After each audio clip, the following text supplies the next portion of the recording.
Le premier vent de décembre finit toujours par s'infiltrer, par les fissures, sous la bâche.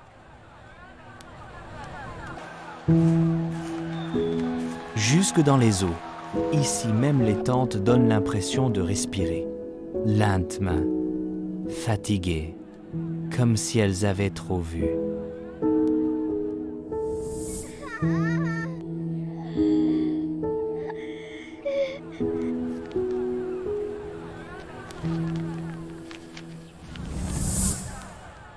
Je m'appelle Malik, j'ai 17 ans, et voici notre mois de décembre.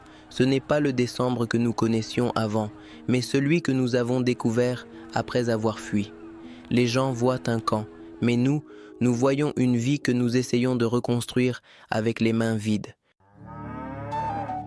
Avant le conflit, Noël n'était pas seulement un jour, c'était une saison. Tout commençait des mois avant Noël. Ma mère achetait du tissu d'eau. Elle le cachait comme un trésor secret. Puis elle disait « On va coudre quand le moment sera venu ». Les gens voyageaient partout, de la ville au village, du village à la ville. Les familles revenaient comme des rivières vers leur source. Au village, il y avait des chèvres et des vaches partout. Les hommes parlaient d'une chèvre comme on parle d'un projet. Les enfants comptaient les jours comme des pièces. Tout le monde voulait être bien présenté. Des vêtements neufs, des chaussures propres, une coupe fraîche. Nous n'étions pas riches, mais nous étions ensemble. Et être ensemble, c'était une richesse. Maintenant, Noël approche encore, et tout le monde fait semblant de ne pas remarquer à quel point ce mot est lourd. Parce qu'ici, Noël, ce n'est pas des vêtements neufs. C'est une file d'attente pour l'eau, une file d'attente pour la nourriture, une file d'attente pour les médicaments. Ici, Noël, c'est une mère qui compte les haricots 2 fois, en espérant que la marmite nourrira un enfant de plus qu'elle ne le devrait. Ce sont des enfants qui apprennent le langage de la faim. Comment rester immobile pour que le ventre ne parle pas trop fort. Et le plus difficile, ce n'est pas seulement de perdre sa maison, c'est de se sentir invisible.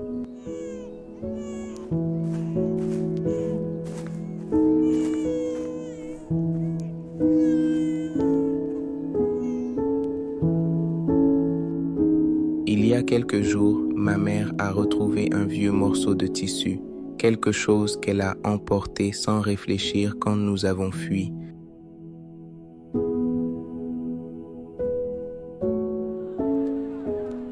Ce n'était pas assez pour faire une robe entière, mais elle l'a levé comme si c'était un message venu du passé.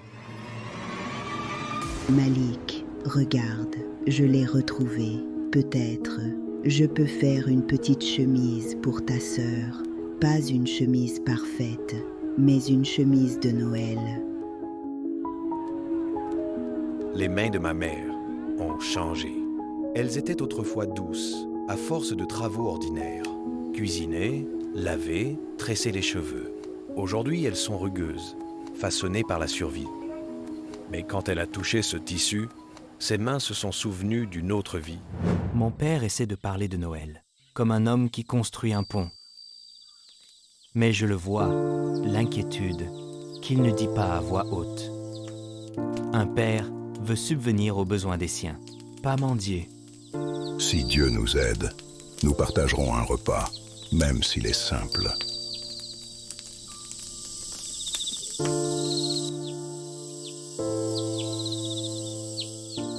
Et la dignité est lourde quand les poches sont vides.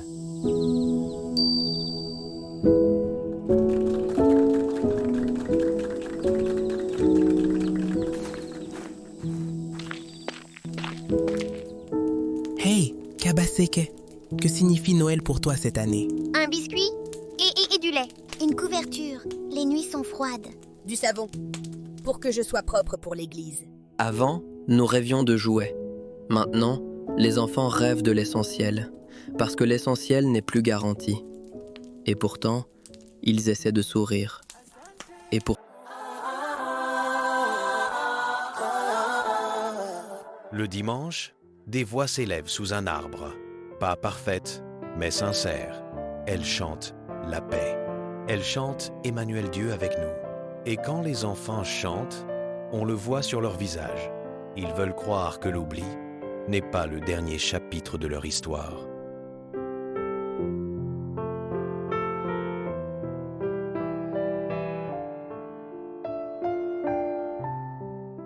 Si vous regardez ceci, s'il vous plaît, ne passez pas votre chemin comme si nous n'étions qu'une histoire triste. Nous ne sommes pas un titre de presse, nous ne sommes pas des chiffres, nous sommes des familles. Avant, nous attendions des mois pour avoir des habits de Noël. Avant, nous courions accueillir les visiteurs sur la route. Avant, nous sentions l'odeur du ragoût de chèvre et nous rions jusqu'à la tombée de la nuit. Ce Noël, nous ne demandons pas du luxe, nous demandons de la dignité, de la nourriture, de l'eau propre, des médicaments, des couvertures, du matériel scolaire, des espaces sûrs où un enfant peut être un enfant.